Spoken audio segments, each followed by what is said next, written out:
एक property dealer की लापरवाही की वजह से इस आदमी को अपनी ही जमीन लेने के लिए 53 साल लग गए। सोचो, अगर आपकी जमीन जिसका पूरा पेमेंट कर दिया, साथ ही रजिस्ट्री भी करवा ली, फिर भी वो जमीन आपकी नहीं हो।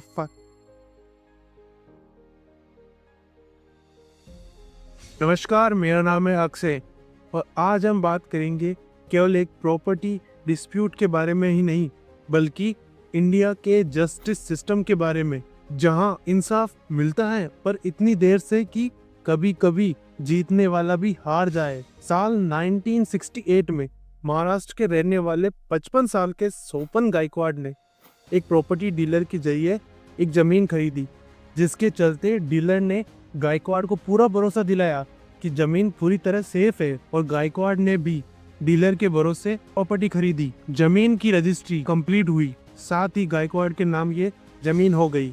पर यहीं एक मिस्टेक हो गई। डीलर की एक लापरवाही के चलते उसने जमीन के कागजों को क्रॉस चेक नहीं किया और इसी लापरवाही का नतीजा साल 1969 यानी ठीक एक साल बाद ही सामने आ गया। था एक बैंक नोटिस जिसमें साफ साफ लिखा था कि लोन कंप्लीट ना होने की वजह से ये जमीन अब बैंक की हुई।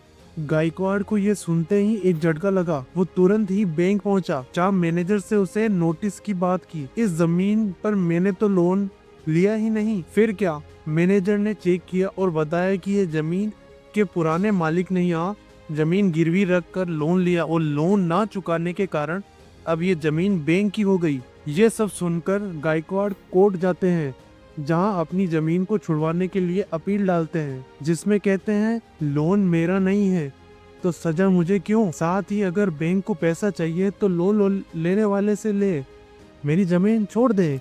आपको क्या लगता है, क्या कोर्ट ने गायकवाड़ की बात मान ली और जमीन छोड़ दी होगी? नहीं, अगर ऐसा होता तो आज हम इसके बारे में बात नहीं कर रहे होते।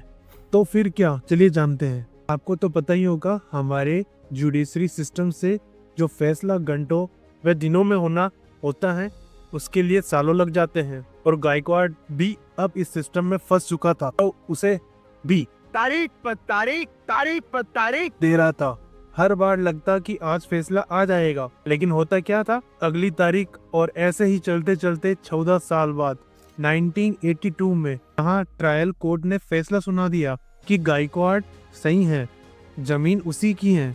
लेकिन कहानी यही खत्म नहीं हुई। जमीन के पुराने मालिक ने ट्रायल कोर्ट के फैसले को लेकर हाई कोर्ट में गया, वहां चैलेंज किया, जिसके चलते 1987 में हाई कोर्ट ने ट्रायल कोर्ट का जजमेंट कैंसिल कर दिया। पर गायकवाड़ ने हार नहीं मानी और 74 साल की उम्र में 1988 में उसने दोबारा अपील फाइल की। फिर 27 साल तक कोई फैसला नहीं आया, बस तारीख पर तारीख मिली। और साल 2015 में कोर्ट ने अपील डिसमिस कर दी। उस वक्त गायकवाड़ 102 साल के हो चुके थे। फिर भी 2019 में एक और सुनवाई हुई, जिसमें गायकवाड़ का वकील मौजूद न होने के कारण अगली तारीख मिली। अब इस स्टोरी में आता है एक ऐसा ट्विस्ट जो अनएक्सपेक्टेड था। दिन था 12 जुलाई 2021 का, जब सुप्रीम कोर्ट ने केस सुनने को मान जाते हैं, पर लॉयर को फोन आता है कि 108 साल की उम्र में गायकवाड़ नहीं रहे। अब सुनो, गायकवाड़ ने 55 की उम्र में जमीन खरीदी और 108 साल की उम्र तक दुनिया से चले गए। 53 साल तक वो सिर्फ एक चीज के लिए लड़े, वो भी खुद की जमीन के लिए। इसीलिए कहते हैं इंडिया में इंसाफ मिलता है, बस बहुत देर से। अब सवाल ये नहीं कि कोर्ट ने क्या फैसला दिया, सवाल ये है कि क्या 53 साल बाद मिलने वाला इंसाफ वाकई इंसाफ होता है?